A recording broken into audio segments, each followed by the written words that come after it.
이번 시간에는 기업 간 하도급 거래 관계에 있어 기업들의 법위반 신고 및 실제 법위반이 가장 빈번히 발생하는 법률 중에 하나인 하도급법에 대해 알아보겠습니다. 먼저 하도급법의 적용 대상을 오해하는 경우가 많은데 이 오해부터 풀고 시작하자.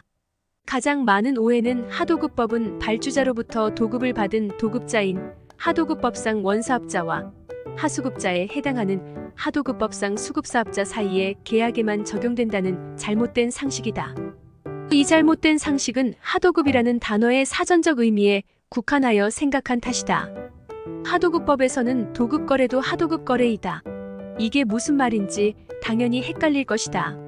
쉽게 얘기해서 하도급법은 도급계약 또는 하도급계약 자체를 구분하지 않고 일정 조건만 충족하면 적용되는 것이다. 예를 들자면 종합건설업자가 직접 부지를 매입하고 아파트를 시공하는 과정에서 전문건설업자와 골조공사 계약을 체결하는 경우 이는 도급계약이지만 하도급법이 적용되는 하도급법상 하도급거래에 해당한다. 자동차 제조업체와 자동차 부품업체 사이의 계약, 대형 물류업체와 중소형 물류업체 간 계약 등도 마찬가지이다. 그런데 하도급법이 적용되기 위해서는 동일한 업을 영위하는 사업자 사이의 거래에 해당해야 하는 조건, 기업 규모에 관한 조건 등을 만족해야 하고 많은 예외적인 경우가 있는 등 다소 복잡하여 자세한 내용은 다음 시에 별도로 다루는 것이 좋을 듯하다. 본격적으로 어떠한 법을 정확히 이해하고 해석하기 위해서는 해당 법의 취지를 아는 것이 중요한데 취지를 파악하기 위한 가장 효과적인 방법은 바로 해당 법의 목적을 보는 것이다. 대부분의 법은 첫 번째 조항이 바로 목적인데 하도급법 역시 그렇다.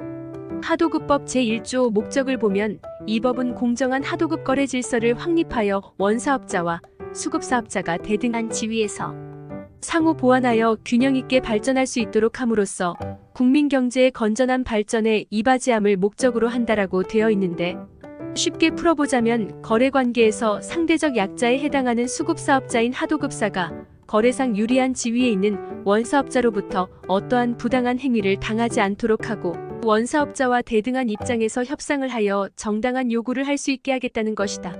그렇다면 거래 특성상 강자와 약자로 나눠지는 하도급 거래에서 어떻게 양측이 대등한 상황을 만들 수 있을까? 그 방법은 바로 기업 또는 사인들 사이의 하도급 거래 관계에 국가 또는 국가의 다른 이름인 공권력이 관여하는 것이다. 법을 가장 보편적인 방식으로 구분해보면 공법, 사법, 사회법 세 가지로 구분할 수 있는데 일반적으로 공법은 국가와 개인 간 또는 국가기관 간 관계를, 사법은 개인 간 관계를 규율하는 법이다. 그런데 사회법은 다소 특이하다. 사회법은 구체적이고 특정한 목적을 가지고 해당 목적을 달성하기 위해 공법과 사법의 성질을 모두 가진다. 즉 개인 간의 거래 관계에 공권력이 개입하는 것이다. 하도급법이 바로 대표적인 사회법으로 하도급법은 하도급 거래 관계에서 거래상 상위의 지위를 가지는 원사업자에게 상당한 법적인 의무와 금지 행위를 부여함으로써 다르게 표현하자면 거래상 약자인 수급사업자에게 상당한 법적인 권한과 권리를 부여함으로써 수급사업자가 원사업자와 대등한 협상력을 가지게 하고 국가가 적극적으로 나서 수급사업자를 보호하고자 하는 것이다. 실제 하도급법에는 하도급 거래에 직접적인 영향을 주는 원사업자의 의무사항 10가지, 그리고 금지사항 13가지가 있는데 즉 하도급법에는 거래 당사자 간에 직접 영향을 미치는 원사업자가 준수하여야 하는 법적 사항이 무려 23가지에 달한다. 10가지 의무사항으로는 제3조 서면의 발급 및 서류의 보존, 제6조 선급금의 지급, 제7조 내국신용장의 개설, 제9조 검사의 기준 방법 및 시기, 제13조 하도급 대금의 지급 등, 제13조 2 건설하도급 계약이행 및 대금 지급 보증, 제14조 하도급 대금의 직접 지급, 제15조 관세 등 환급액의 지급, 제16조 설계 변경 등에 따른 하도급 대금의 조정, 제16조 2 공급원가 등의 변동에 따른 하도급 대금의 조정이 있으며 그리고 13가지 금지사항으로는 제3조 이사 부당한 특약의 금지, 제4조 부당한 하도급 대금의 결정 금지, 제5조 물품 등의 구매 강제 금지, 제8조 부당한 위탁 취소의 금지 등, 제11조 감액 금지, 제10조 부당반품의 금지, 제12조 물품구매대금 등의 부당결제 청구의 금지, 제12조 2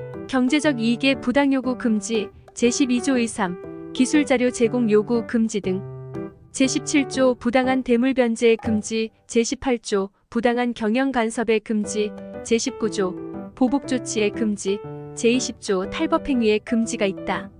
각 조항은 크게 서면 발급, 부당납품단가이나 대금지급, 보복조치 및 탈법행위, 기타 분야로 분류할 수 있는데 각 조항은 충족요건, 판단기준 등이 모두 달라 상세한 설명이 별도로 필요하다.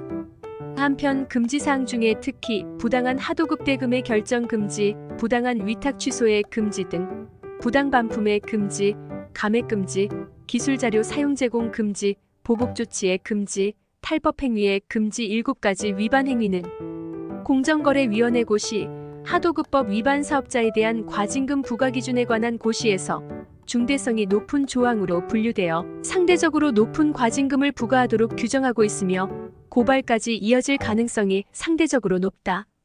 다음으로 하도급법을 위반할 경우 어떠한 제재 또는 처벌이 부과되는지 알아보자. 첫 번째로 하도급법을 위반할 경우 과징금이 부과되는데 하도급법 위반 거래금액의 최대 2배 이내에서 부과되며 위반 행위의 중대성, 위반 횟수, 피해를 입은 수급사업자의 수, 원사업자의 자진시정 노력, 공정거래위원회 조사에 대한 협조 등을 고려하여 종합적으로 산정된다. 과징금 부과에서 특히 중요한 것은 위반 행위의 유형에 따라 별도로 부과된다는 것이다.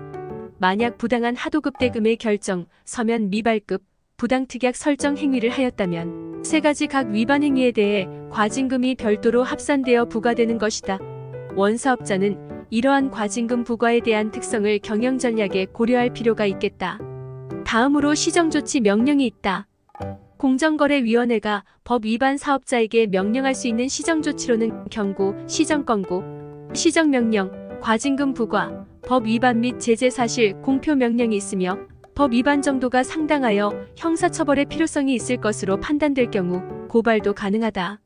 참고로 공정거래위원회는 일명 전속고발권이라 불리는 하도급법, 공정거래법 등의 공정거래 관련법과 관련된 고발의 전속권을 가졌으며 동시에 검찰총장, 감사원장, 중소벤처기업부 장관이 고발을 요청할 경우 의무적으로 고발을 하여야 하는 의무도 존재한다. 마지막으로 원사업자에게 가장 민감할 수 있는 시정조치에 따른 벌점이 존재한다. 벌점은 시정조치 유형에 따라 경고 0.25점부터 고발 5.1점까지 다양한데 역시 위반행위 유형에 따라 별도로 부과된다. 앞서 벌점이 원사업자에게 민감할 수 있다고 한 이유는 벌점이 3년간 시효를 가지고 누적이 되어 누적된 벌점에 따라 입찰 참가 자격 제한 요청, 영업정지 요청이 추가로 발생하기 때문인데 특히 수주산업을 영위하거나 상시적으로 활발한 영업 및 계약 체결 행위가 필요한 사업자에게는 엄청난 부담이 아닐 수 없다. 3년간의 누산 벌점이 4점을 초과할 경우 공정거래위원회는 해당 법 위반 사업자에게 법 위반 사실 및 제재에 대한 공표 명령을 하게 되며 5점을 초과할 경우 공정거래위원회는 조달청, 국가기관 등의 해당 법 위반 사업자에 대한 입찰 참가 자격 제한을 요청하고 10점을 초과하게 되면 해당 부처에 해당 법 위반 사업자에 대한 영업정지 요청을 하게 된다. 지금까지 하도급법 전반에 대해 알아보았는데 설명에 다소 시간이 소요되는 하도급법의 적용 요건, 과징금 산정 방법, 벌점, 조항별 상세한 설명, 위반 사례 등에 대해서는 별도로 설명하도록 하겠다. 컴플라이언스 아카데미, 공정하고 투명한 사회에 기여합니다. 감사합니다.